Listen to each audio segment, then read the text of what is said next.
Para a maioria das pessoas, a palavra abelha é sinônimo de mel e perigo de picadas. Porém, o medo de uma possível picada acaba sendo compensado pelo sabor único do mel. Pouca gente sabe que as abelhas que ferroam quando perturbadas não são nativas do Brasil. A maioria delas resulta da hibridização entre abelhas africanas e europeias, pertencentes ao gênero Apis, introduzidas em nosso território há mais de 100 anos. É ainda mais reduzido o número de pessoas que sabem da existência de abelhas nativas do território brasileiro e que, em sua maioria, não possuem ferrão, apesar de produzirem mel e outros subprodutos.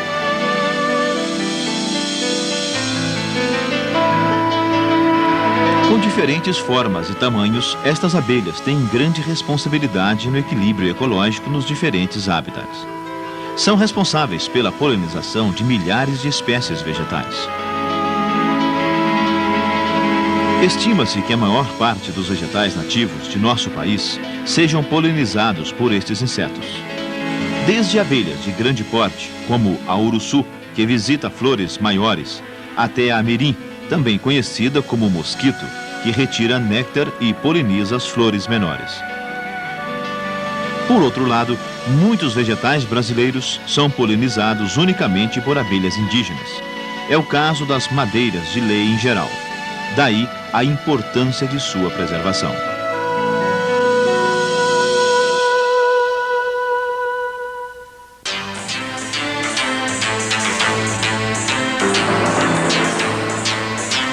Elas ainda são encontradas em todo o território nacional, mas correm sérios riscos de desaparecerem por causa da devastação de nossas florestas, do extrativismo de enxames por meleiros e pessoas desabilitadas na manipulação dos enxames. Nossas abelhas não se adaptam à maioria das plantas exóticas cultivadas e dependem de espécies nativas. O corte ostensivo das matas elimina seu habitat, onde elas encontram alimento e abrigo. As pequenas capoeiras remanescentes possuem áreas muito pequenas e estão distantes umas das outras. Isto reduz o número de colônias da mesma espécie numa mesma área a patamares perigosos, gerando acasalamentos entre rainhas e zangões aparentados. Em consequência, em 1 ou 2 décadas, a população pode ser levada à extinção. Este problema é agravado pelo fato das regiões de ocorrência da maioria das espécies serem pequenas. A uruçu, por exemplo, ocorre apenas na faixa litorânea da Bahia ao Ceará. A uruçu negra, por outro lado, só é encontrada em regiões de maior altitude do estado do Espírito Santo. Com isto, várias espécies estão à beira da extinção, porque praticamente todas as matas de sua área de ocorrência foram reduzidas a pequenas capoeiras, distantes umas das outras. Para que o problema de consanguinidade, causado pelo acasalamento entre rainhas e zangões parentes, seja evitado, o número mínimo de colônias necessário numa mesma área é de aproximadamente 50, seja numa mata ou apiário. Estas abelhas nativas brasileiras são muito pouco conhecidas e pouco se estudou sobre sua biologia. Somente em décadas mais recentes é que pesquisadores brasileiros passaram a se preocupar com as nossas abelhas, estudando-as e desenvolvendo métodos para a sua criação racional. Não só por hobby, para a polinização e garantia da sobrevivência de centenas de espécies, mas também para a produção comercial de diferentes tipos de mel, valiosos por serem considerados terapêuticos ou como alimento nobre.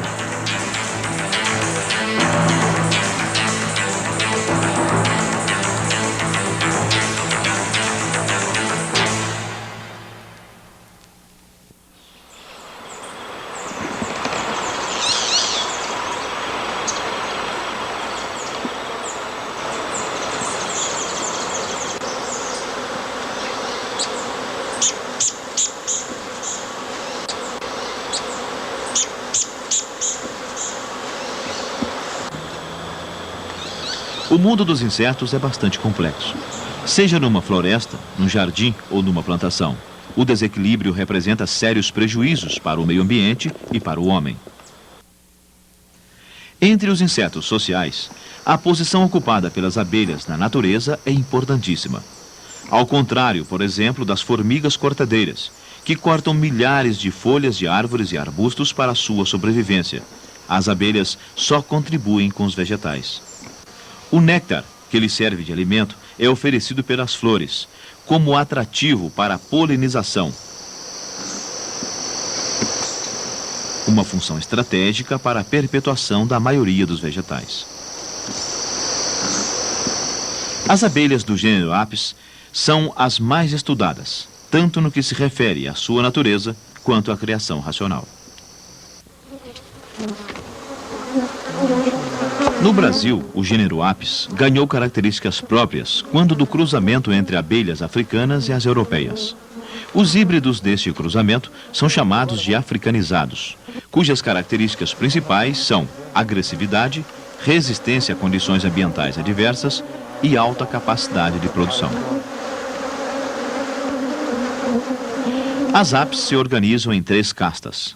A rainha, que se comunica via feromônios e faz postura. Os zangões, que são do sexo masculino, não têm ferrão e têm a função de acasalamento com a rainha no voo nupcial. E as operárias. Numa colmeia, é possível encontrar 80.000 abelhas ou mais. Elas constroem favos verticais, onde em células hexagonais armazenam o mel como reserva alimentícia. É também nos favos que a rainha põe ovos que originarão os novos membros da família. A mamangava é uma abelha gigante, que como as outras abelhas se alimenta de néctar como fonte de carboidratos e de pólen como fonte de proteínas. Aqui vemos mamangavas visitando flores em uma plantação de feijão. Elas são ótimas e específicas polinizadoras do maracujá. Elas não produzem mel e não vivem em colmeias como as outras abelhas. São consideradas semissociais. As abelhas brasileiras têm características diferenciadas. Lógico que estamos nos referindo a várias espécies e inclusive gêneros diferentes. Abelha cachorro, arapuã, borá, enrola cabelo, jataí, manda-saia, tiúba ou uruçu. Quem nunca ouviu um destes nomes, mas não sabia a origem? São todos nomes de abelhas nativas. Estas são denominações populares das diversas espécies do gênero Melipona e Trigona, pertencentes à família Meliponinae, que possui mais de 400 espécies em todo o mundo e aproximadamente 320 no Brasil. A maior parte delas constrói suas colmeias em ocos de árvores. Daí, muitas vezes, a denominação de mel de pau. Aproveitam também buracos no chão e nas residências, nas cidades, costumam habitar até mesmo ocos de paredes. É o caso principalmente das jataí.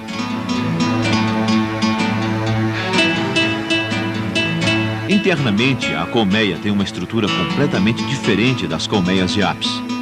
As abelhas brasileiras não armazenam o seu mel em favos, mas sim em potes. A disposição do ninho e dos depósitos de alimentos é horizontal, ao contrário das apis, cuja disposição é vertical.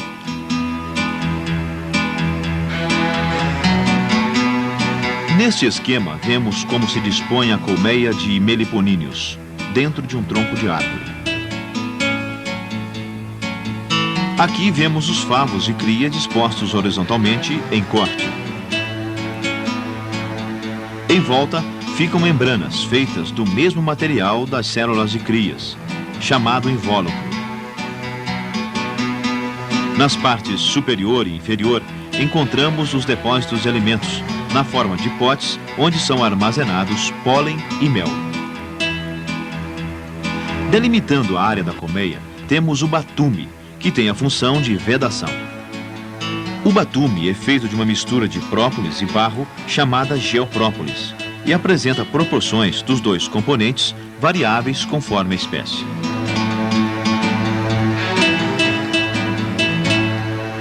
A entrada é feita através de um túnel que termina geralmente próximo aos favos de cria. Na parte externa, o túnel se apresenta de duas maneiras diferentes, conforme o gênero. Um pequeno tubo de cera, em muitas espécies do gênero Trigona, como as jataí. Ou num orifício situado no centro de um conjunto de raias de geoprópolis, no gênero Melipona, como na uruçu. A entrada da colmeia é característica que diferencia esses dois gêneros. Algumas espécies do gênero Trigona constroem tubos bem maiores na sua entrada, alguns mais grossos, como estes, numa colmeia de iraí, e outros mais delicados, como este de mirim preguiça. O túnel de entrada tem uma função defensiva importantíssima. Qualquer inimigo que tente invadir a colmeia por esta abertura terá de passar num espaço apertado, repleto de abelhas guardas. O mel das nossas abelhas é diferente do mel de aves, mais difundido comercialmente. É um mel de aspecto mais líquido e mais leve, mas tão ou mais saboroso que o mel do gênero Apis. Para fazer o mel, as abelhas campeiras visitam as flores, retiram o néctar e o transportam para a colmeia. Já no transporte, começa o processo de transformação em mel. A abelha engole o néctar e é no seu estômago que se processam as transformações químicas e físicas. Na colmeia, as campeiras passam o néctar em transformação para as operárias que trabalham internamente, as quais continuam o processo. Depois, o mel já pronto é regurgitado nos potes. Este é o professor Warwick Kerr, da Universidade Federal de Uberlândia, renomado cientista, reconhecido internacionalmente, considerado uma das maiores autoridades em apicultura do mundo e a maior autoridade em abelhas indígenas sem ferrão. Essas abelhas são divididas em dois grupos. O grupo Melipona, cuja determinação das castas é genética, então é muito mais fácil para nós trabalharmos com Melipona. E a tribo e a subtribo das Trigonini, que contém todas as trigonas com números diferentes de cromossomos, com uma biologia diferente, com comunicação diferente. Só para dizer comunicação, por exemplo, da mandaguari. A mandaguari, ela vai até a flor e para comunicar, ela coloca uma microgota de odor na flor e de metro em metro ela vem até a colmeia e em poucos minutos tem 120, 150 abelhas lá, atraídas por essa trilha de odor. Já as melíponas, elas, quando querem comunicar, elas andam mais ou menos fazem 3 ou 4 marcas, que nem a da mandaguari, perto da fonte de alimento, mas daí voam direto. E quando chegam em casa, elas fazem um som assim como que dá a distância para elas, né? E então elas saem procurando a distância e procurando também aquele centro de odor que elas colocaram perto das flores e que elas encontraram. Muito bem. Essas abelhas, essas abelhas são responsáveis por 96% da polinização de todas as árvores brasileiras. Então isso é um negócio realmente importante, né? Porque elas, vai faltar semente na floresta, sem dúvida nenhuma.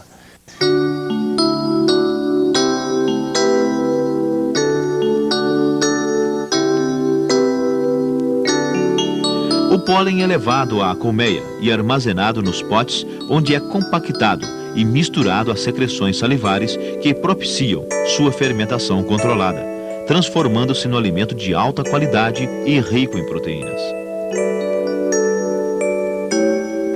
No vai e vem entre as flores, as abelhas favorecem a fecundação e a diversidade genética dos vegetais. As abelhas também precisam de água para consumo. Geralmente as colmeias estão a uma distância máxima de 1000 metros da fonte de água. Das resinas exudadas pelas plantas, a abelha produz uma substância de grande importância para ela, que é a própolis. Produto de alto poder bacteriostático e desinfetante. Serve para calafetar e soldar paredes e faz parte do cerume, substância com a qual estas abelhas constroem seus ninhos.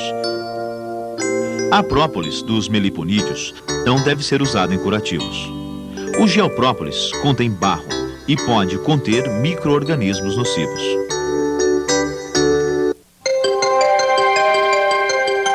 Para fabricar mel, própolis e cera, as abelhas têm de fazer um trabalho perfeitamente organizado. Cada indivíduo tem sua própria função e as atividades são programadas. Tudo começa quando a rainha faz suas posturas. Cada célula de cria recebe alimento e a seguir o ovo, sendo então fechada com cerume. Aqui vemos um favo de cria em forma de disco, disposto horizontalmente, pertencente a uma colônia de urussu. Destes favos podem sair algumas centenas de operárias, que representarão enorme força de trabalho. Aqui vemos as células de cria de um ninho de jataí, praticamente com a mesma disposição da urussu, mas com células muito menores. Veja agora os favos de mandaçaia, do gênero Melipona. Esta espécie é comum em grande parte do território brasileiro.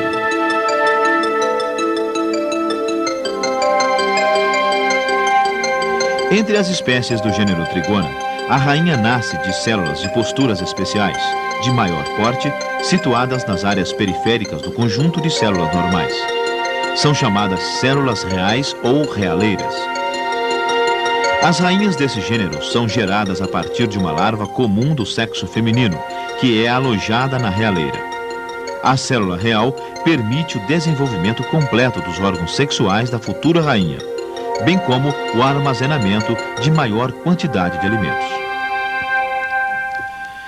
A criação de uma nova rainha é decidida pelas operárias quando a atual rainha começa a dar sinais de velhice ou quando ela morre. Também, quando a colmeia se desenvolve excessivamente ou falta espaço físico, ocorre a enxameação, que nada mais é que a geração de uma nova rainha, que partirá com parte da população da colmeia para um novo abrigo. Os enxames de abelhas do gênero Trigona são mais tranquilos que os das abelhas europeias e africanas.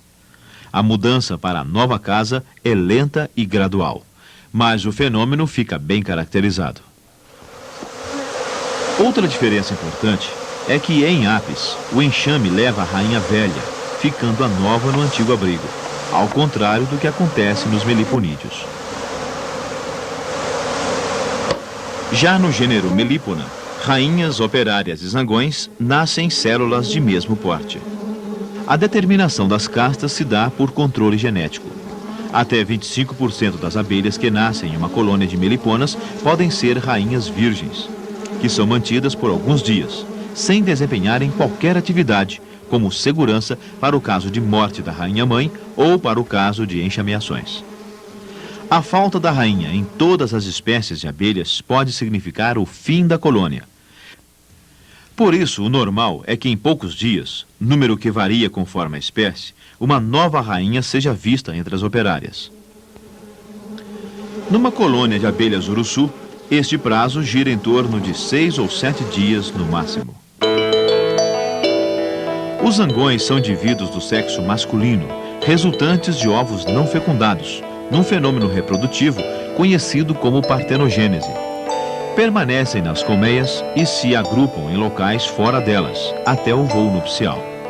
Nas épocas de escassez de alimentos são eliminados e não são mais gerados. Apresentam poucas diferenças anatômicas em relação às fêmeas, o que dificulta sua identificação a olho nu. Os zangões têm olfato e visão muito desenvolvidos, percebendo os feromônios emitidos pela rainha virgem em voo a grandes distâncias.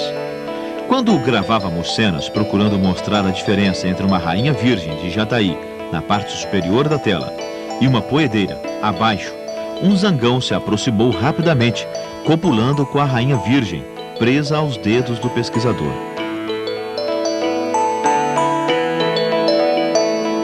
um fato nunca observado antes. Depois de algum tempo, esta rainha se tornou responsável pela postura numa colônia formada por ela. Acreditamos que a cópula teve sucesso.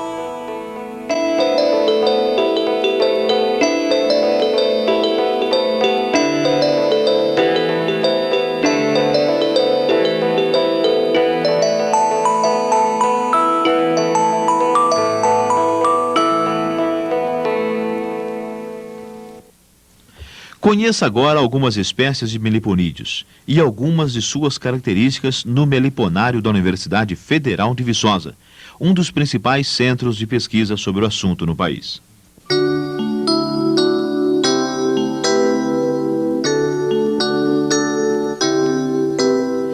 Esta é a mirim preguiça, uma abelhinha de porte diminuto, que tem este nome pelo hábito de iniciar atividades externas mais tarde que as outras. Pertence ao gênero Trigona e ocorre principalmente nos estados de São Paulo e em parte dos estados vizinhos. Veja a diferença de tamanho entre uma colmeia racional de mandaçaia e uma de mirins.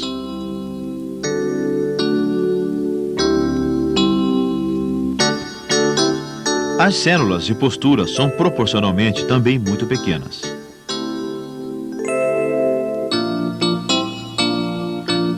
Aqui vemos o interior de uma colmeia de mandaçaia, espécie do gênero Melipona, encontrada desde Curitiba até o sul da Bahia.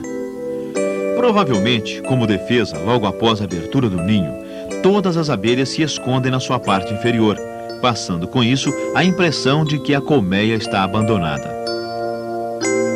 É uma espécie de fácil criação e multiplicação, por isso é muito usada em pesquisas científicas. A abelha cachorro tem como comportamento típico o fato de atacar intrusos em massa, enrolando-se em pelos e cabelos e beliscando-os com suas mandíbulas, quando seu abrigo é molestado.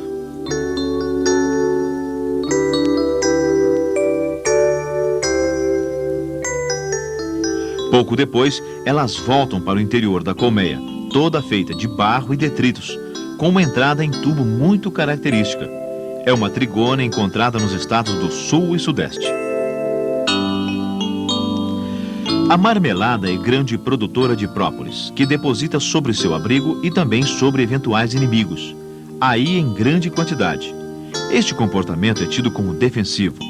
Seu mel é denso e avermelhado, considerado um dos mais saborosos, talvez daí tenha surgido o seu nome popular. A entrada da colmeia é pequena e não tem tubo de cera. Apesar disso, a marmelada pertence ao gênero Trigona. A iraí constrói na entrada de sua colmeia um enorme tubo de cera, sendo sua principal característica o posicionamento das guardas em círculo na entrada. A rainha é muito esperta. Quando percebe que é observada, se esconde entre os favos. Pertence também ao gênero Trigona.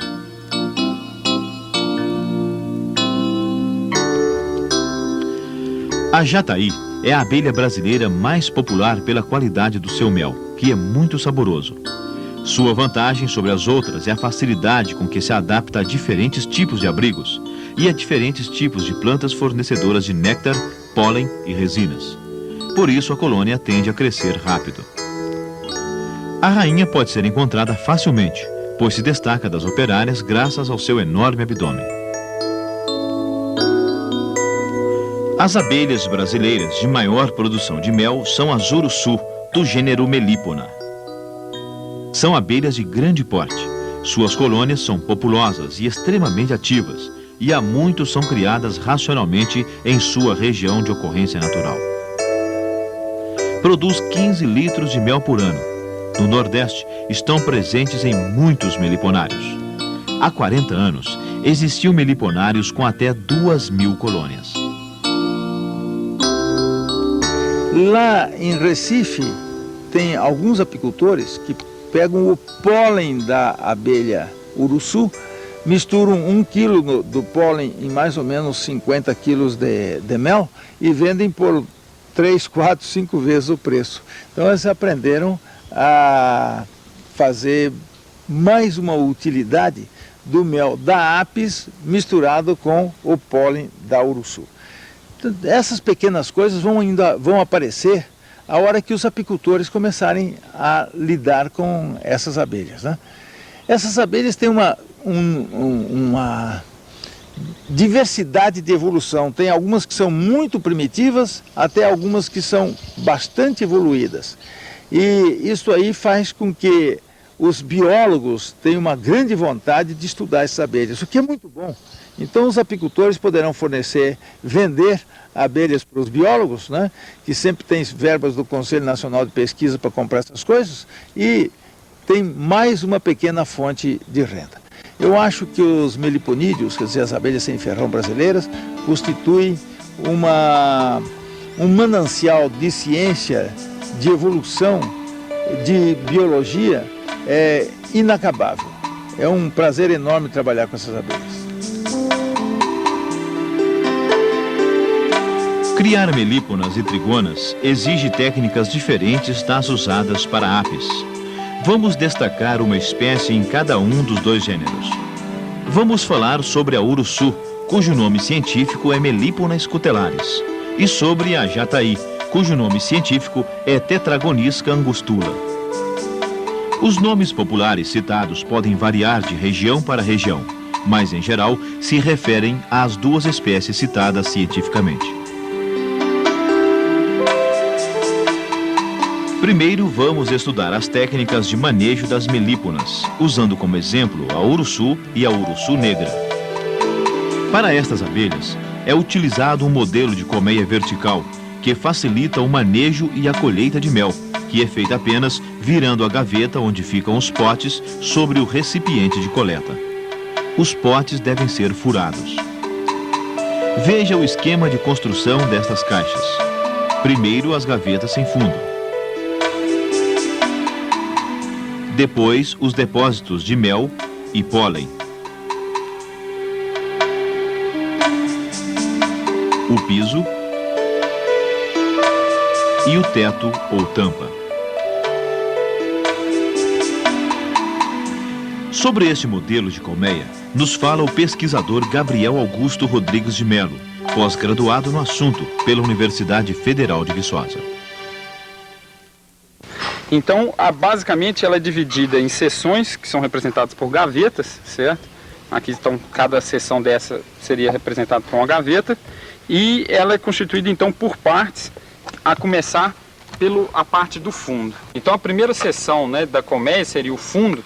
Ele é composto como se fosse uma gaveta para armazenar alimento, tá? E a diferença é que ele tem um fundo que serve para drenar os excessos de umidade que normalmente o excesso de umidade que normalmente acumula dentro dos ninhos dessas abelhas. Então, basicamente, aqui por dentro, então, tem essa tela de fundo, certo? Internamente existe uma outra tela e entre elas existe a areia grossa, certo? Que permite a passagem da água sem a entrada de outros organismos dentro do ninho, certo? Aqui, então, a segunda, um outro aspecto importante também do fundo é que é colocada a entrada, certo? Aqui a gente estaria aqui o orifício, né, por onde as abelhas vão utilizar como entrada, e essa peça aqui ela é escavada internamente e o orifício que dá entrada para dentro do ninho, ele se encontra aqui, certo? Isso forma um túnel de ingresso que elas normalmente constroem quando elas fazem os ninhos no tronco. Se você fizesse o furo diretamente, por exemplo, fizesse um furo aqui, simplesmente passando, né, pela parede, elas construiriam esse canal de ingresso internamente. Ele seria feito de resina, né, aqui internamente. Então a gente já, de certo modo, economiza, né, um passo para elas e aumenta o espaço interno dentro do ninho. Então essa aqui seria a primeira parte. Por cima dessa primeira parte, então, viria o que a gente chama de fundo do ninho, tá? Esse é o fundo do ninho. Ele tem um piso, tá? É semelhante a uma gaveta para armazenar alimento, mas ele seria seguido por alças que não tem fundo, certo? E nessa parte do ninho é a parte que é colocada para que as abelhas construam os favos de cria dela, certo? Então, dependendo do tamanho do ninho, você colocaria mais gavetas ou, por exemplo, diminuiria o número de gavetas. À medida que o ninho fosse crescendo, a quantidade de favos de cria fosse crescendo, de acordo com a espécie da abelha, então você poderia acrescentar mais gavetas. Após o ninho, então, é que vem as outras seções, onde as abelhas vão acumular principalmente mel, certo? Normalmente no ninho, elas colocam os potes, né, onde elas armazenam o pólen, próximo ao ninho, e para cima elas vão acumulando mel. Então essas gavetas são feitas de modo que as abelhas, elas construam uma única camada de potes aqui dentro, certo? Então elas vão colocar os favos, né, vão colocar os potes de alimento aqui, e isso numa única camada, de modo que depois você possa retirar essa gaveta com o alimento, virá-la, certo? Abrir aqui, virá-la e retirar o mel, certo?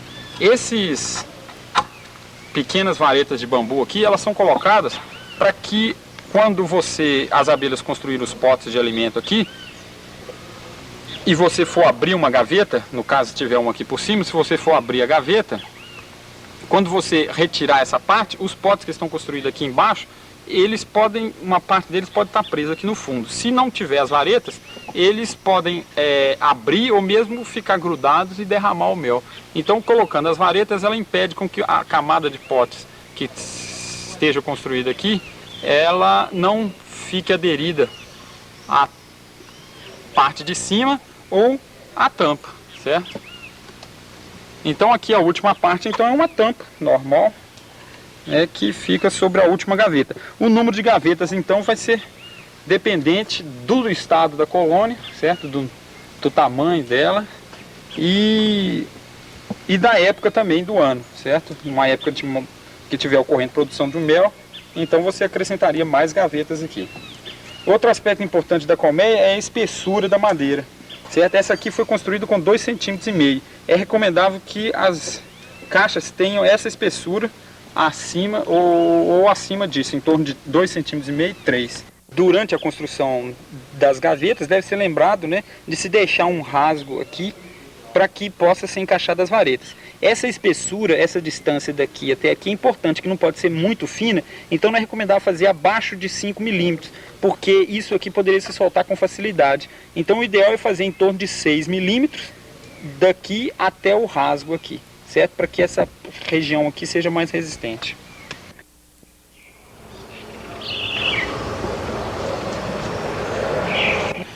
A transferência de uma colmeia natural para uma racional visando multiplicação de colônias e montagem do meliponário exige técnicas específicas, visando obter sucesso na operação.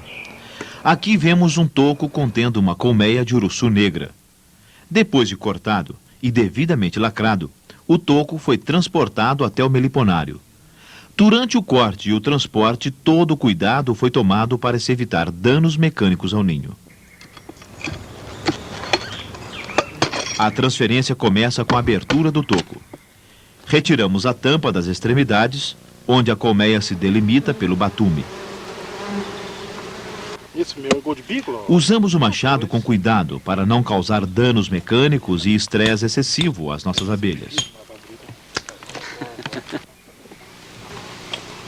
Aqui já podemos ver o ninho internamente. O invólucro, os favos de postura, em cima os mais escuros, que são os mais novos, e embaixo os mais velhos, que são mais claros. Os potes de mel e de pólen. Preparamos então a caixa, colocando-a ao lado do toco e vedando as frestas com fita adesiva. O importante aqui... Começamos então a transferência dos favos. Todo o cuidado no manuseio é importantíssimo. Queremos o maior número de favos intactos possível. E não queremos machucar a rainha por acidente. Por isso são proibidos movimentos bruscos. Tocamos os favos como se estivéssemos tateando, retirando-os e procurando a rainha ao mesmo tempo. A rainha é facilmente reconhecida. É maior, tem um abdômen claro e desenvolvido. Assim que for encontrada, deve ser transferida para a caixa, colocada cuidadosamente sobre os favos. Pode ser que a rainha se esconda entre os potes de mel ou em algum canto do invólucro. A procura deve ser cuidadosa e insistente até ser encontrada. Ela é importantíssima para que a colônia se estabeleça com maior rapidez. Os favos são colocados na caixa como estavam no abrigo natural. Vamos colocando uns sobre os outros, calçando com cera. Entre cada favo, colocamos 3 bolinhas de cera, em triângulo, para que haja espaço para a circulação das abelhas nutrizes que cuidam das crias, e para que, ao nascer, a cria possa sair com facilidade da célula. Vamos então cobrindo os favos com pedaços do invólucro, tentando imitar o formato do ninho natural. Se o ninho for muito grande, adicionamos uma gaveta sem fundo extra, lembrando de vedar a fresta para evitar a entrada de inimigos. Por fim, colocamos a gaveta onde estará localizado o depósito de alimentos. Transferimos alguns potes perfeitos de mel e de pólen, que serão a reserva necessária para que a colônia se estabeleça no seu novo abrigo, guardando-se em geladeira o mel e o pólen restante para a futura alimentação.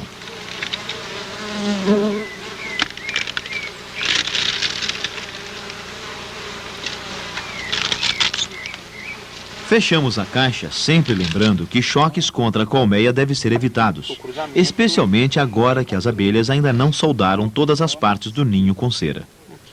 Na entrada, colocamos um anel de própolis da própria colônia, para atrair as operárias que estão fora da colmeia. Espantamos as abelhas que ainda ficaram no toco e o levamos para longe. A caixa é então colocada no local onde se encontrava o antigo abrigo. As abelhas que sobraram entre os potes de mel excedentes são recolhidas com este sugador. Queremos salvar o máximo de abelhas, que serão soltas próximo à caixa e poderão retornar para sua família. Em poucos minutos, já vemos um grande número de urussus entrando em sua nova casa. Tem 3, né? Daqui a alguns dias, elas estarão completamente adaptadas ao abrigo. Agora, o Dr. Warwick Kerr nos fala um pouco mais sobre a urussu, a abelha que tem estudado há muitos anos. Uma das abelhas que eu considero muito interessantes é a abelha do Nordeste, chamada urussu. É a Melipona scutellariis. Nós estamos trabalhando com ela nesses últimos 4 anos, com um resultado espetacular. Ela produz cerca de 15 quilos de mel por ano. Como uma colmeia de apis produz cerca de 40 a 45 quilos de mel por ano, isso significa que nós temos que ter só 3 vezes mais. Se eu tenho 50 colmeias no apiário, eu vou ter 150 da urussu, e daí depende só da flora apícola, né? Nós também conseguimos dividir essa colmeia e com grande sucesso. Antigamente a gente dividia, perdia metade das divisões. Hoje nós estamos dividindo e perdemos uns 5% apenas, que por razões que não são da divisão, mas por outros casos, inclusive da determinação do sexo. Essa abelha, além de tudo, é excelente polinizadora. Ela vai em quase tudo que a apis vai também, né? Então, é uma polinizadora que não ataca ninguém. Ela não tem ferrão, nenhuma dessas abelhas tem ferrão, nem veneno, não tem nada.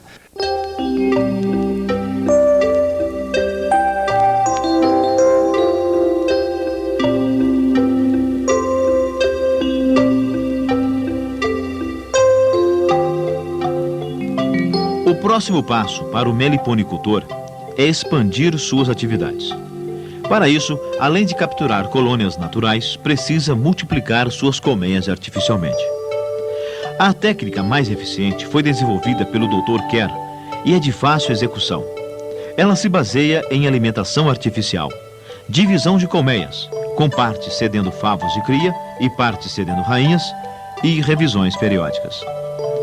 Vejamos isto detalhadamente com imagens gravadas na residência do professor Kerr, em Uberlândia, Minas Gerais, local onde ele mantém o meliponário. Para a divisão, utilizam-se caixas mais simples que as usadas no manejo para a produção de mel. As tampas são marcadas com uma flecha voltada para a entrada, visando evitar que no abre e fecha do manejo, a calafetação feita pelas abelhas seja perdida. Internamente, o futuro ninho é delimitado com placas de cera alveolada. O volume total da caixa é muito grande apenas para um ninho recém-dividido. O túnel de acesso é feito com um tubo, também de cera, que liga o ninho à entrada. Escolhemos 2 colmeias que estejam muito desenvolvidas, com grande quantidade de favos de cria e reserva de alimentos. Em seu meliponário, o professor Kerr não precisa abrir as colônias para saber quais são as melhores. Ele monitora o desenvolvimento delas através de pesagens periódicas e controle por fichas individuais. Estas fichas também registram todas as atividades de manejo realizadas. Escolhidas as colmeias e decidido qual cederá os favos, iniciamos o processo. Aproximadamente metade dos favos de cria são tirados da caixa cedente e colocados no espaço delimitado na nova caixa. A retirada é cuidadosa, para não ferir os favos e muito menos a rainha. Na nova casa, os favos são sobrepostos e calçados com cera para imitar a estrutura de um ninho natural.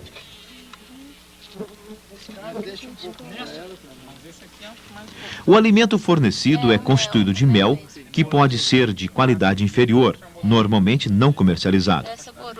Ele é colocado em um recipiente qualquer, onde também são colocados pedacinhos de cera, boiando na superfície, para que nossas abelhas não se afoguem. A caixa cedente recebe alimentação extra da mesma maneira e é então fechada. Olha, tem uma marca aqui, né, que indica... Enquanto isso, a nova colmeia é mantida parcialmente fechada com uma placa de cera sobre os favos. A seguir, abrimos a caixa que vai ceder à rainha. Procuramos com cuidado entre os favos. Encontrada, a rainha é imediatamente transferida. Esta colmeia também vai ceder um pote de pólen e um bom número de abelhas para a nova colmeia. Pedaços de cera alveolada são colocados no ninho como reserva, tanto da nova colmeia como na que cedeu a rainha. A colmeia cedente também recebe uma dose extra de mel.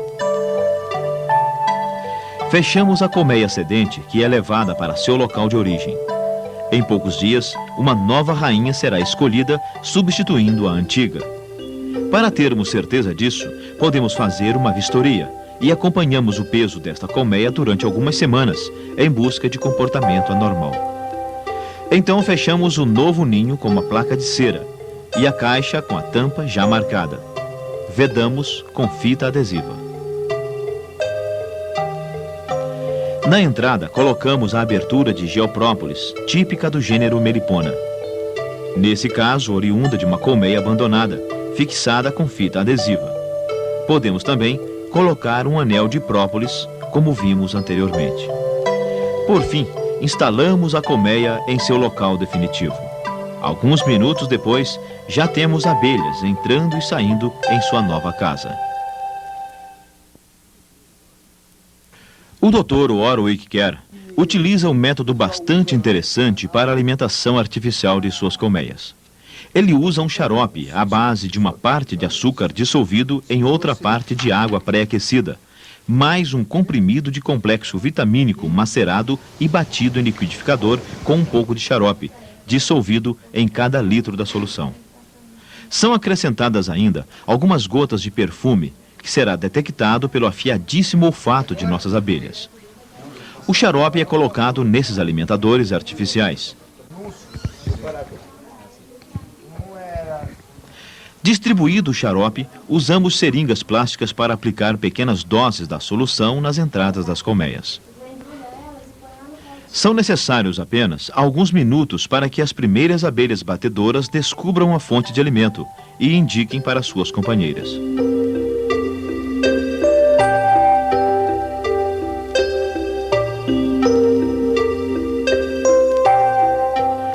Vamos agora fazer uma revisão de uma colmeia resultante de uma divisão recente. Observamos que as paredes e o tubo de cera já começam a ser soldados e calafetados com cerume ou própolis. Notamos que, apesar dos sinais de que está se estabelecendo, a colmeia ainda tem poucos favos de cria. Por isso, acrescentamos novos favos oriundos de uma colmeia mais forte. Na revisão, procuramos a rainha, para termos certeza de que a colmeia vai prosperar. Senão, será importante introduzir uma nova soberana.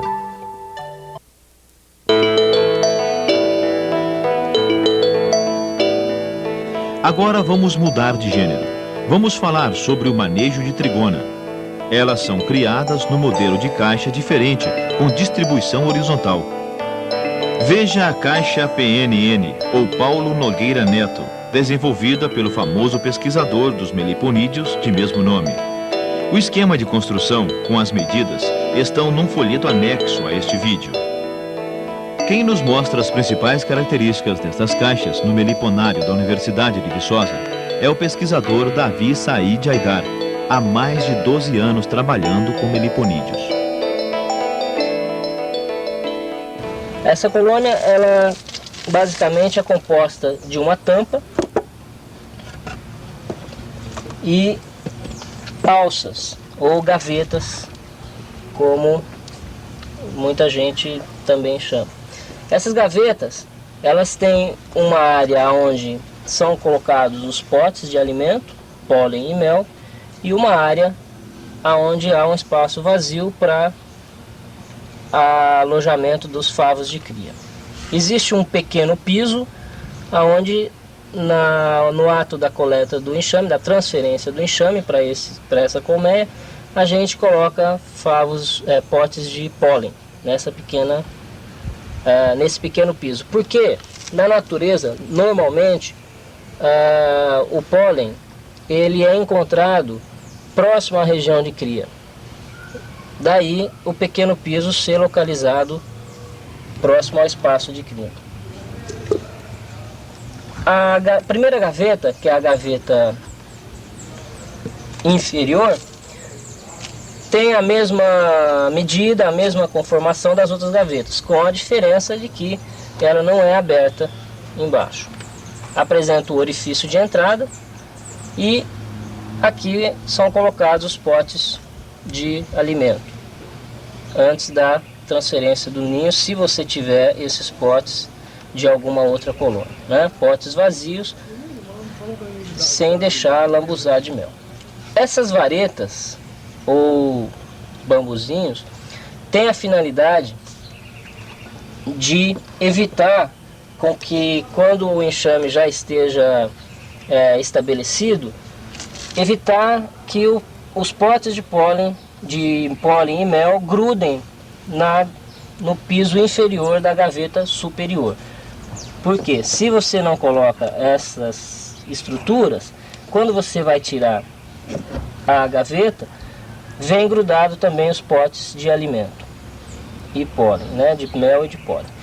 Essas varetas impedem que isso aconteça, já que tem um espaço de 3 a 4 milímetros aqui, e o espaço utilizado para colocar os favos de mel e pólen fica restrito a esse espaço entre a vareta e o piso da gaveta.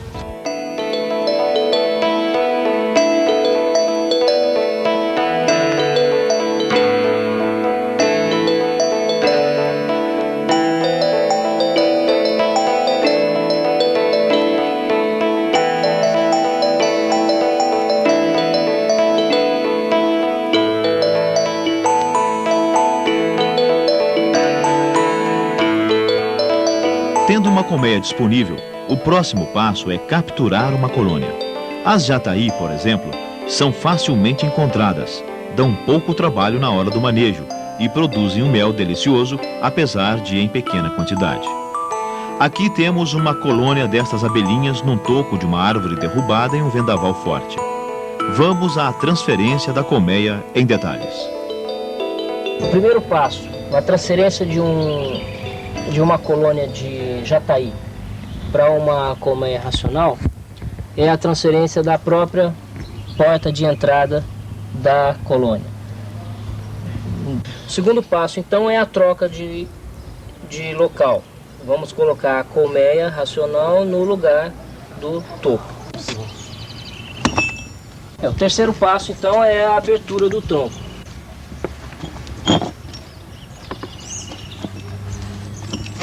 Então, depois que foi feito o veio, para evitar maiores transtornos, a gente continua o processo com as cunhas, né? Depois de rachado o tronco, fica muito fácil abrir com a mão, né? Tomando bastante cuidado de não estragar o ninho. A gente observa já os favos de cria. As abelhas mais claras, como dá para perceber essa aqui, são abelhas recém-nascidas, abelhas jovens, que trabalham basicamente na região dos favos de cria. A gente deve tomar bastante cuidado na localização da rainha.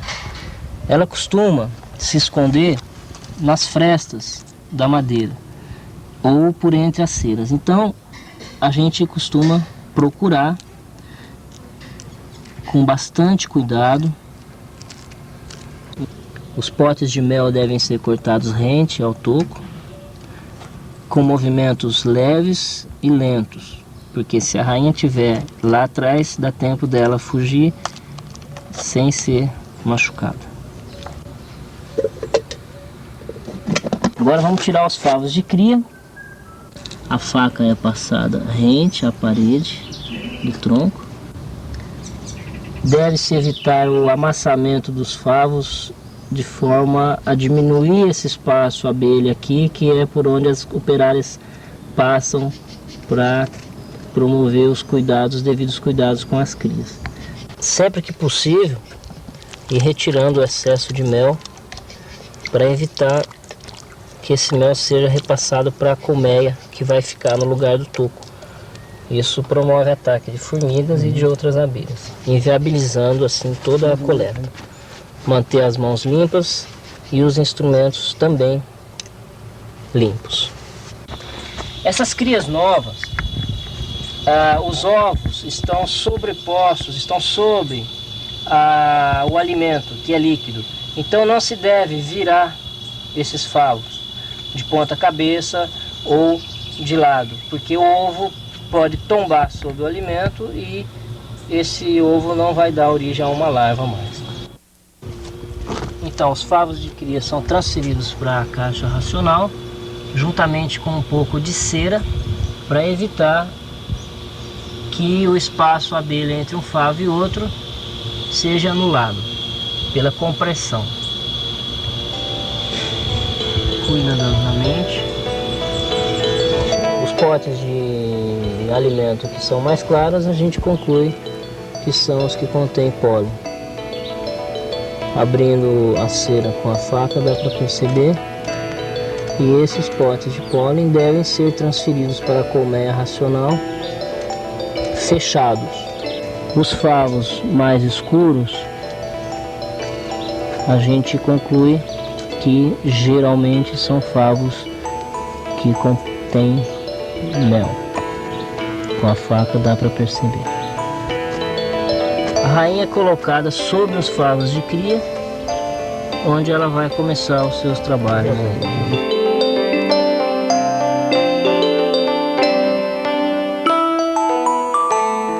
A divisão de colmeias pode ser feita exatamente como na Zuruçu. Em regiões de boas floradas, podemos transformar uma colônia de meliponídeos em até 3 em apenas um ano.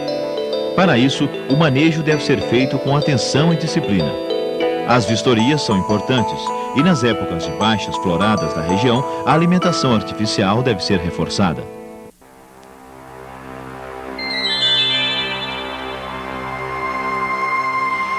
Você já viu que criar abelhas brasileiras é muito simples.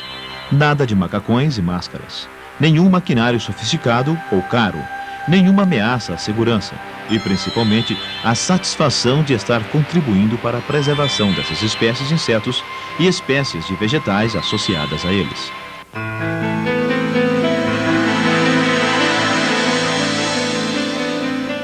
Agricultores proprietários de matas nativas ou plantadores de essências nativas em florestas artificiais, apicultores de grande, médio e pequeno porte que queiram ampliar a quantidade